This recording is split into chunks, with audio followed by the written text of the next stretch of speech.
Nation news India में आपका हार्दिक स्वागत है। आज हम गाजीपुर और हमारे बीच में एक किसान नेता किशन पाल जी जो आज लगभग 95 दिन से गाजीपुर पर डटे हुए हैं और उनकी मांग है। और आज हम बात करते हैं जो आज जो गैस के सिलेंडर और पेट्रोल के जो दाम बढ़े हैं उनको लेकर हम एक विशेष बात करेंगे। किशन पाल जी, आपका नेशन न्यूज इंडिया में आपका हार्दिक स्वागत है। किशन पाल जी, आज दिन पर दिन इतनी महंगाई हो रही है, चाहे सिलेंडर की बात करें या पेट्रोल की बात करें, ये महंगाई किस करवट बैठेगी?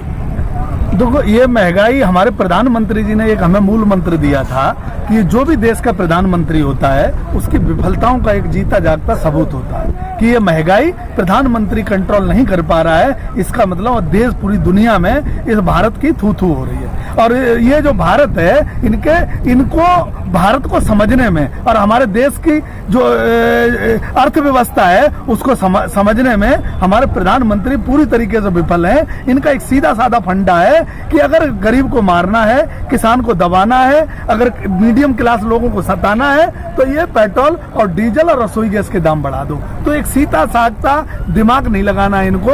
अपने उद्योगपति मित्रों को कहीं ना कहीं इस माध्यम से फायदा होता है, वो फायदा करवाना चाहते हैं और सीधा सीधा पेट्रोल का दाम बढ़ा देते हैं। यही भारतीय जनता पार्टी जब विपक्ष में थी तो ये ड्रामे करती थी और सिलेंडर चार उठा के कंधे पे घूमती थी, तब ये कहते थे कि ये जो है सरकार की विफलता है। तो आज हमारे प्रधानमंत्री जी ने ये बात मान ली कि ये सरकार नाकामयाब है, गरीबों को सता रही है, मीडियम क्लास को खत्म करना चाह रही है और ये महंगाई को कंट्रोल करने में विवश है। ये प्रधानमंत्री जी बिल्कुल फेल है, कुछ भी इनके बस का नहीं है। किशन पाल जी, जिस तरीके से बीजेपी की बात करूं या जो मोदी भक्त हैं वो कह रहे हैं कि भाई पेट्रोल का पैसा बढ़ा है, कोई बात नहीं, हम इतना पैसा दे देंगे तो राष्ट्रीय हित में, अगर राष्ट्रीय हित में अगर हमें देना पड़ा तो हमें कोई दिक्कत नहीं है। देखो, ये हमारे शास्त्रों में भी कहा गया कि अंधभक्त जो होता है वो जहर पॉइजन से ज्यादा भी खतरनाक होता है। और ये जो ये हैं जो अंधभक्त हैं, ये ऐसे जीव हैं कि ये भारतीय जनता पार्टी में ये जीव पाया जाता है। ये किसी राष्ट्र का भक्त नहीं हो सकता है। ये भारतीय जनता पार्टी के भक्त हैं और खास तौर से प्रधानमंत्री जी के भक्त हैं। ये लोग जो है ये सिर्फ प्रधानमंत्री जी को आगे बढ़ाना चाहते हैं, उनका भला देखना चाहते हैं। इन्हें राष्ट्र से कोई मतलब नहीं, राष्ट्र के लोगों से कोई मतलब नहीं, गरीब जनता से कोई मतलब नहीं, देश के मीडियम क्लास लोगों से कोई मतलब नहीं। देश में क्या महंगाई हो रहा, किस पे फर्क पड़ रहा, लोग क्यों मर रहे, कोई इससे लेना देना नहीं। मोदी जी प्रधानमंत्री बने रहे, वो उनके भगवान है, वो राष्ट्र हित में ठीक नहीं है, वो राष्ट्र के लिए बहुत खतरनाक। किशन पाल जी, जिस तरीके से एक मंत्री जी कह रहे थे ठंड हो रही है इसलिए पेट्रोल के दाम बढ़ गए हैं और अब तो गर्मी चल रही है, अब तो उन्हें पेट्रोल के दाम कम कर देना चाहिए। ये मंत्री जी का अपना हो सकता है, उन्हें ठंड में ज्यादा गाड़ी में चलने का शौक हो और उन्हें हो सकता है ठंड में वो देश को चलाने में विफलताएं उनकी रही हो, पर ये सब भाषा ठीक नहीं है। ये अनाड़ी और जैसे लोग होते हैं ना, सत्ता इन पर नहीं कभी रही, इन्हें बिल्कुल ज्ञान नहीं है देश को चलाने का, इसलिए इन भाषाओं को उपयोग करते हैं। ये कोई लॉजिक नहीं है। अगर आप कल ये कहोगे बरसात हो गई, कल फिर कहोगे गर्मी हो गई, ये सब चीजें ये देश के लिए ठीक नहीं है। ये अज्ञानता का जीता जागता सबूत है। जो इस तरीके की भाषा बोल रहे हैं, ऐसी भाषा कोई काबिल मंत्री नहीं बोल सकता। मुझे लगता है कोई मंत्री ये जबरदस्ती बनाया हुआ ये अंधभक्त टाइप का मंत्री होगा, वो बोल सकता है। किशन पाल जी, जब मनमोहन सिंह की सरकार थी तो पार्लियामेंट के अंदर और राज्यसभा के अंदर स्मृति ईरानी और जो बीजेपी के नेता थे चूड़ियां लेके मनमोहन सिंह को दिखाया करते थे, बहुत बड़ा अपमान करा करते थे कि भाई इनके बस की बात नहीं है भारत को चलाना, इनके बस की बात नहीं है कानून व्यवस्था को लाना। देखो, यही तो मैं कह रहा हूँ कि ये इन लोगों को विपक्ष में रहने की आदत है और ये विपक्ष के लायक ही ठीक है। आज जब ये बात आती है कि तुम जब विपक्ष में थे तो तुम चूड़ियां फहराते थे, उसके बाद तुम विरोध करते थे, डीजल पेट्रोल का 50 से 51 हो जाती थी, आज 100 रुपए लीटर हो गई है, तो ये आज ये कहते हैं कि राष्ट्र हित के लिए। और मैं ये मानता हूँ, देश का किसान ये मानता है, देश का नौजवान ये मानता है कि ये सत्ता में बैठे लोगों की विफलता है। इन्हें महंगाई कंट्रोल करनी नहीं आती, देश को चलाना नहीं आता। अगर इस देश में अगर देखोगे आप तो अब ये इनके कार्यकाल में जो पैसे वाला हुआ है वो और पैसे वाला हो गया, जो गरीब हुआ वो और गरीब हो गया।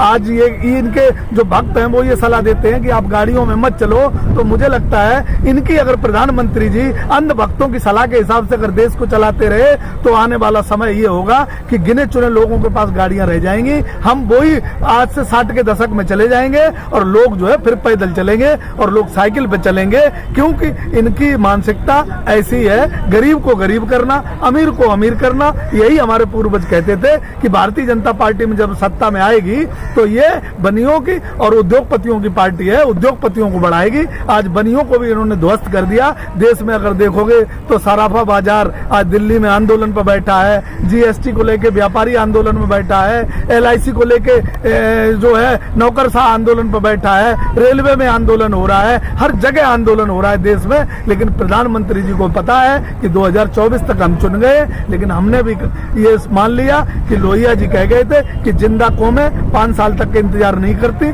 तो अब किसान ने वो शब्द अपने अंदर उतार लिया है। 5 साल तक इंतजार नहीं करेंगे, ये लड़ाई चलती रहेगी जब तक ये सत्ता से भागेंगे नहीं और या फिर ये कानून वापस नहीं करेंगे। हाँ कृष्णपाल जी, आप कह रहे हैं लड़ाई चलती रहेगी और इस समय जो सत्ताधारी हैं, जो या बीजेपी है, वो अपने चुनाव लड़ाने में मस्त है और आपकी बातें तो सुनी नहीं जा रही कहीं। वो यही चुनाव के माध्यम से आए, झूठ बोल के आए, और हम जनता में जाके यही बताएंगे, हमारे किसान नेता यही बता रहे हैं कि बीजेपी धोखेबाज है, दगेबाज है, ये कहती कुछ और है, करती कुछ और है। इनका मकसद जो है देश को बांटना है, लोगों को बहकाना है, हमें जातियों में और धर्मों में लड़ाना है, और इन्हें जो है देश में क्षेत्रवाद फैला के अपनी सत्ता बनाना है। ये लोगों को हम समझाएंगे और लोग हमारी बात समझेंगे, और ये सत्ता से जब भागेंगे तो इन्हें अपनी कुर्सी खिसकते हुए जब दिखेगा तो इन्हें डर लगेगा और ये हमारी बात मानेंगे।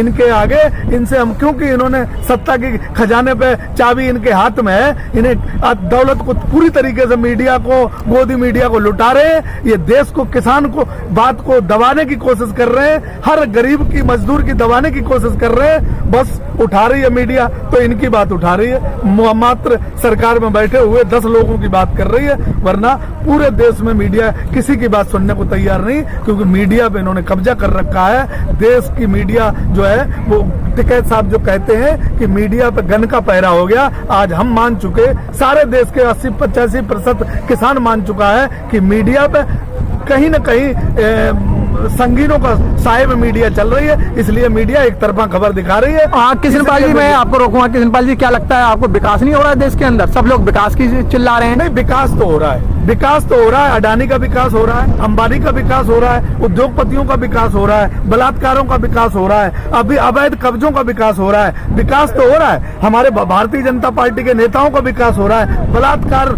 करने वालों का विकास हो रहा है। विकास इन लोगों का हो रहा है, विकास जनता का नहीं हो रहा है, देश के किसान का नहीं हो रहा है, देश के मजदूर का नहीं हो रहा है, देश के व्यापारी का नहीं हो रहा है। व्यापारियों के पास चले जाओ तो व्यापार खत्म हो गया, मजदूरों के पास चले जाओ तो मजदूरी खत्म हो गई, किसान की जमीन हड़प ली। तो अब विकास किस चीज का हो रहा है? विकास मैं मानता हूँ कि मोदी जी के दोस्तों का हो रहा है, भरपूर हो रहा है। बिल्कुल आप सही कह रहे हो कि विकास जिनका उनको कराना था उनका हो रहा है, देश अच्छा विकास जिसका होना चाहिए वो नहीं हो रहा। कृष्णपाल जी, चलते चलते मेरा एक क्वेश्चन और है लास्ट, कि कृष्णपाल जी कि बीजेपी के जो सांसद थे उन्होंने कुछ गांव गोद लिए थे, जो गांव बहुत ही बेकार थे, उन गांवों को गोद लिया था सांसदों ने और विधायकों ने।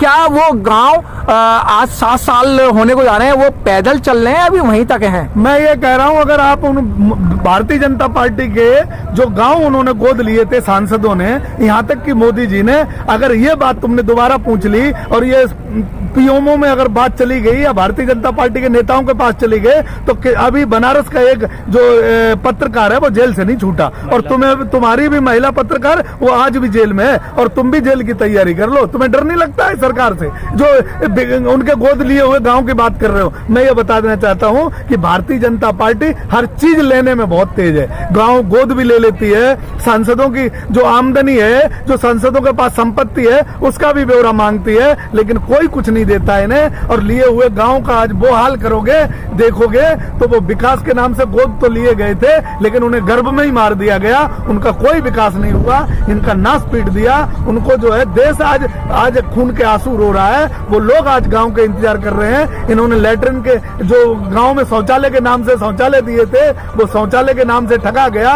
गांव में जो इन्होंने आवास देने के नाम पे ठगा गया, सिलेंडर देने के नाम पे ठगा गया, मीटर देने के नाम पे ठगा गया। गांव को, किसान को, गरीब को सिर्फ ठगने का काम किया, दूसरा कोई काम नहीं किया इन्होंने। ठीक है सर, थैंक यू।